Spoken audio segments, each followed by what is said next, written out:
Greetings! This is part 3 of our TRS-80 Model 2 restoration.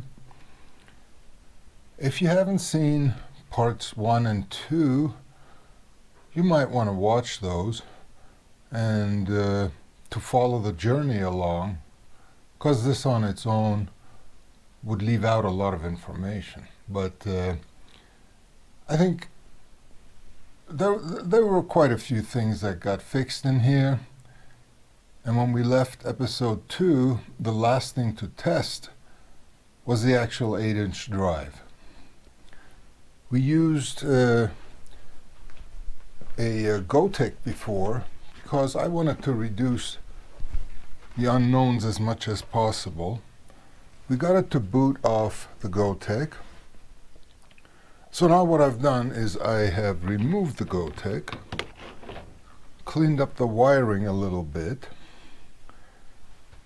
and connected the 8-inch drive, which has an AC plug, has a plug with other voltages, 24, 12, and 5. And I had to insert the terminator, not the one with the Austrian accent, but the one that terminates the drive and makes it work correctly. And we were going to see if this drive works. Now, as part of the purchase, I got a bunch of discs and the original manual with this disc. But I did some preliminary tests, and the results weren't very good. Most, if not all, of these floppies look like they had some water damage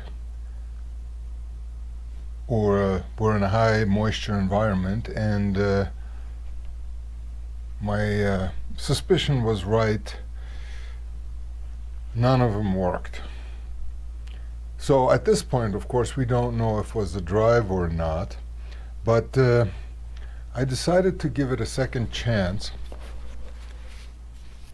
because some of these partially booted. So maybe it isn't the drive, maybe it's the disks, but what we're going to try to do is use the one floppy I found that seemed to do something and tell me that the drive does work, and see what comes up. Yes, initial tests weren't very encouraging. Some got a little farther than others, but they all ended up in an error. Errors being ranging from boot error to error RS, and what that means is that I read something, but it's incompatible with Radio Shack software. So none of that is conclusive. This one didn't work. It's the original master disc. But I did find one that does something. And what we're going to do is try that out and see what we end up with.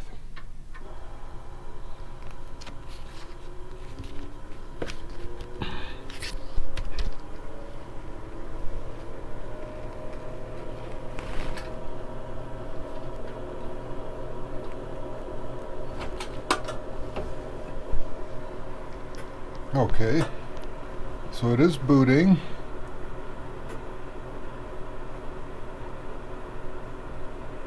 Check the memory, and it is initializing, which is a good sign. And it booted. So what we can say with certainty is that all of those discs I have are actually bad. I mean, I'll do some more investigating on them, but yeah, the drive can read, can step correctly, and then when I enter the date,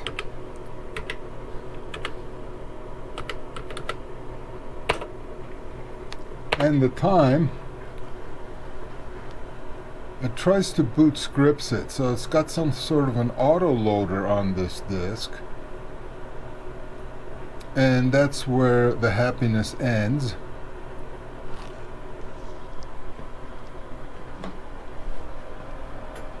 Because I guess there's something missing on the disk, or got destroyed or whatever, but yeah, it's trying to load scripts it, and it can't find it. Well, this may actually have been the startup screen for scriptsit, but I don't know. It just sits there and says disk sector not found forever. So we get to the big question. And the big question is, of course, how do we make our own floppy disk? We know that we have good images, which I demonstrated with the Gotek. So the first choice that comes to mind, of course, is to use image disk, for which you can use a PC with a floppy controller in it, and that'll write images to the disk. That's going to take, I mean, that's kind of fiddly though, because you got to set it up. It asks you questions. You have to exactly specify what the destination disk should look like. I have to fiddle around with the interface to make, using the converter board and this drive, and get the PC to recognize and write to it. But the second option is we should have everything we need to actually have the TRS-80 make its own disks. So what I'm going to do is reconfigure everything again, make the Gotek drive 1, and make the 8-inch drive 2.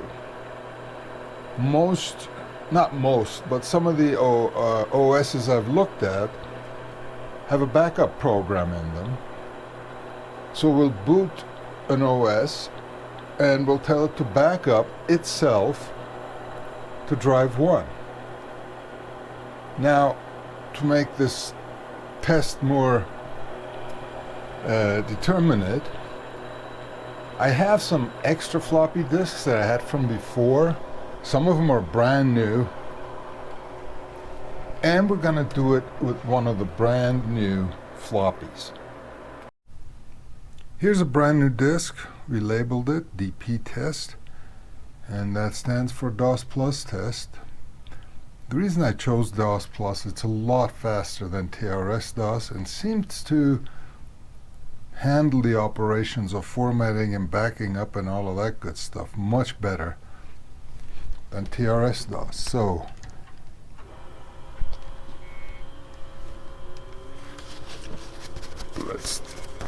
come on.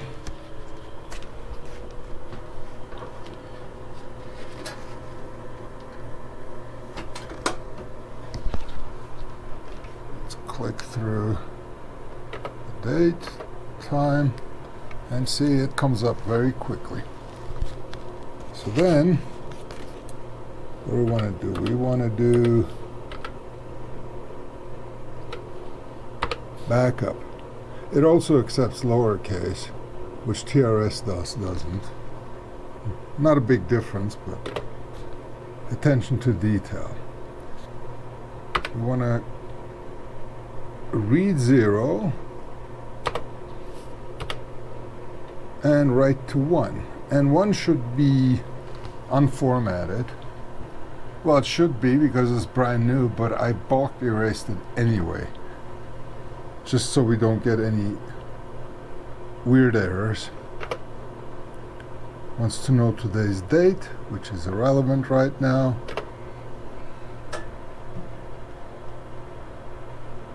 Okay, so now, yeah, see, the formatting goes a lot quicker because this doesn't even verify during format, but afterwards. And you can see the head stepping. I think. So it is actually doing something. It's awfully quiet. Then what it does is actually goes and verifies everything, which you don't, it'll always format 77 tracks. So even if you put a piece of paper in there, well, not a piece of paper, but a really bad disk, you still have to wait for it to format and then get to the verify part. Now when it gets to the verify part and it does find a bad sector, it kind of marks it as bad, but then when it tries to do the actual backup, it'll tell you that, oops, it's retrying on 62. Yep, got a little bit of a slowdown there. Is it going to work?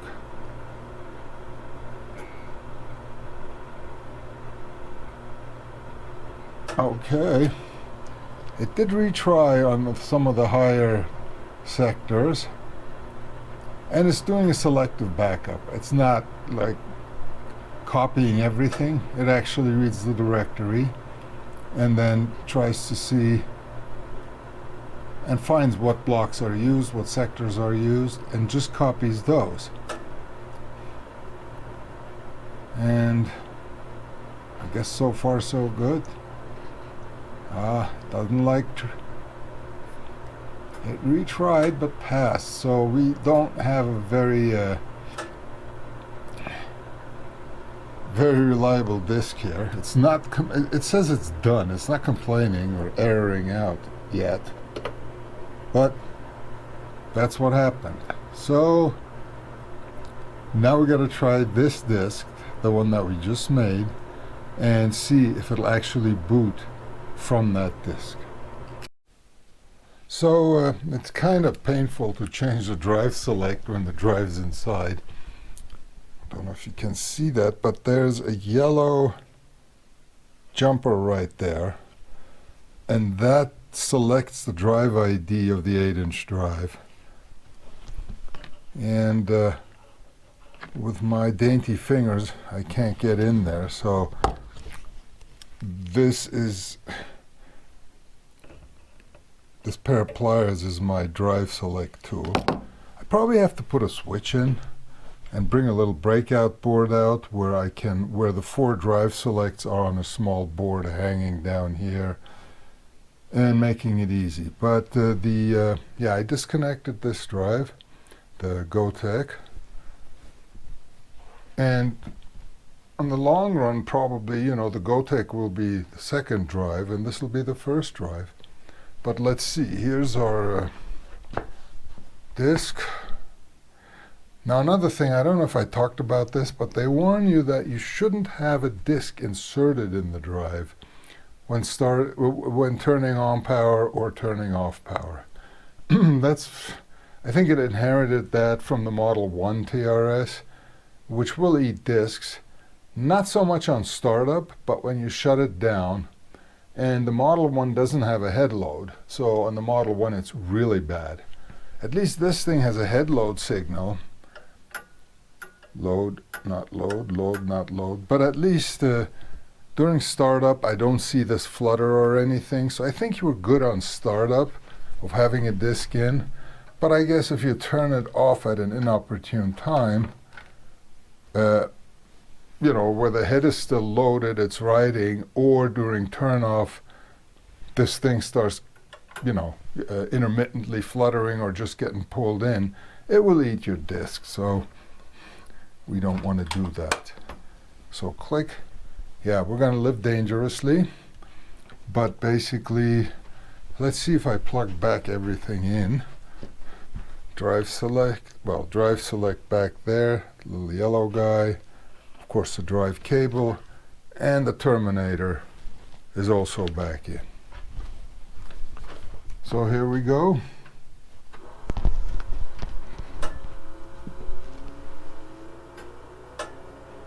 That's promising. And it loaded DOS already. So what does this tell us? let's first see if I can do a directory. That was probably, what, 10 times faster than TRS-DOS. So it looks like the drive is okay. Well, I still have to do relative drive testing, i.e., is what I write on this readable on another 8-inch drive and vice versa. But yeah, that'll be a while because I don't have another 8-inch drive. But as long as I can write to this drive and read it back, that's great. So let's try to run something off here.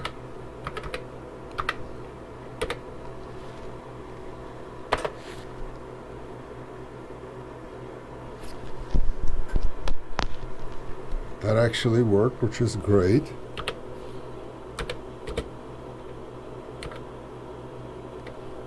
Let's see if it takes lowercase for basic syntax, or does it error out? No, it doesn't. So it does take lowercase. So 10 print. What do we want to print? Not P. It's not P.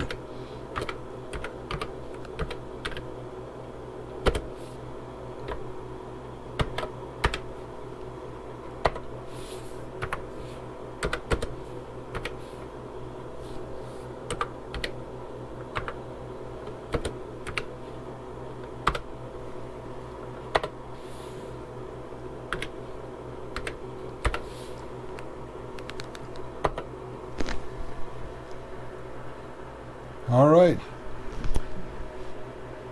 I shall officially declare her fully functional. Got to come up with a name for her too. I think I'm going to call her Bertha. But it seems to be running. Everything seems to work fine. I haven't had problems with it, you know, intermittently not booting. And that's just to turn it on and off a few times to see if it comes up with the insert diskette, insert disk message consistently and stuff, and everything seems to be working just fine. So that's good.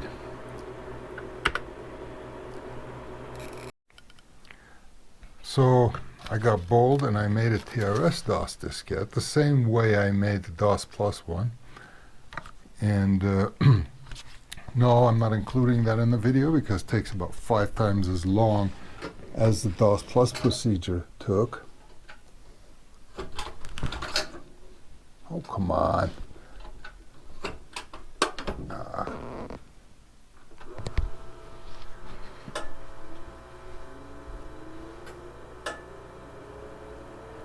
So this is what we've seen before. We got the cursor. Tell the memory, initializing, and alright, fine, that didn't take 5 times as long, maybe twice as long, but that one worked too. So we really are styling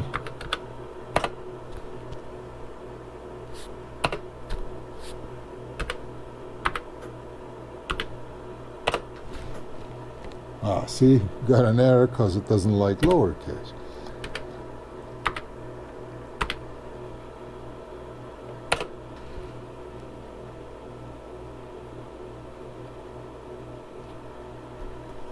All right. Nothing very interesting on here.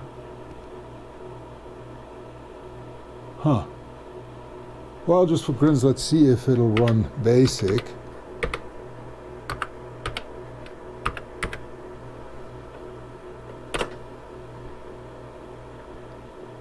Didn't like that. Why? I don't know how to run TRS-DOS.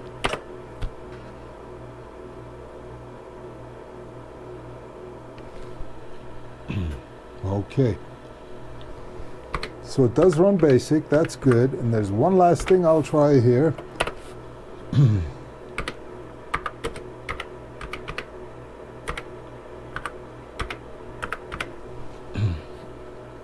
Don't ask. It's doing something. Yeah, that is entirely my fault. I haven't read this tome here. Let's see, how many pages? Got about 550 double-sided pages in here, so I got a lot of things to do, but I'm still declaring this machine a success. It's working. So let's go ahead and put the case back on, because it's really wobbly without the base, even though it's just a plastic base, but it makes this a lot more secure. And we put all the connectors back on, and here with the blue tape you can see a homemade fuse I made. That actually fuses AC going to the drive. Don't do this at home, boys and girls, but once I got the original base back in, that should all be in perfect shape.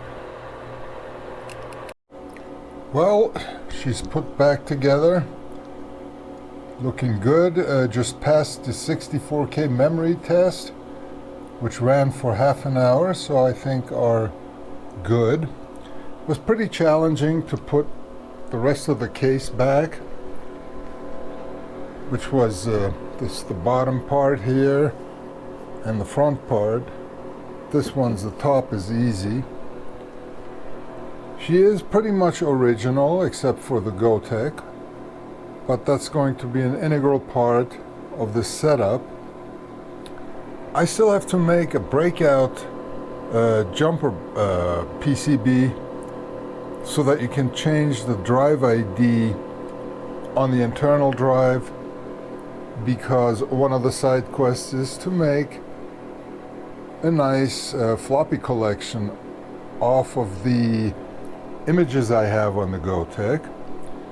Generally I like to keep things original as much as possible, but the GoTech is a necessary, not a necessary evil, but actually a necessary blessing here, because it made troubleshooting so much easier, and it's going to make disc creation very easy.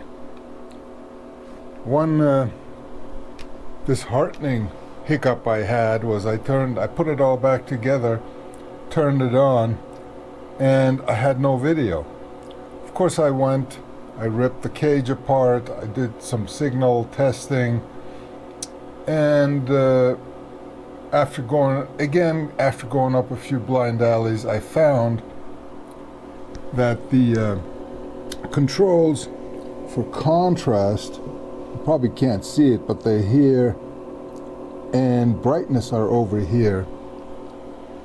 And during disassembly, the contacts on one of those pots got squished together, grounding the video signal.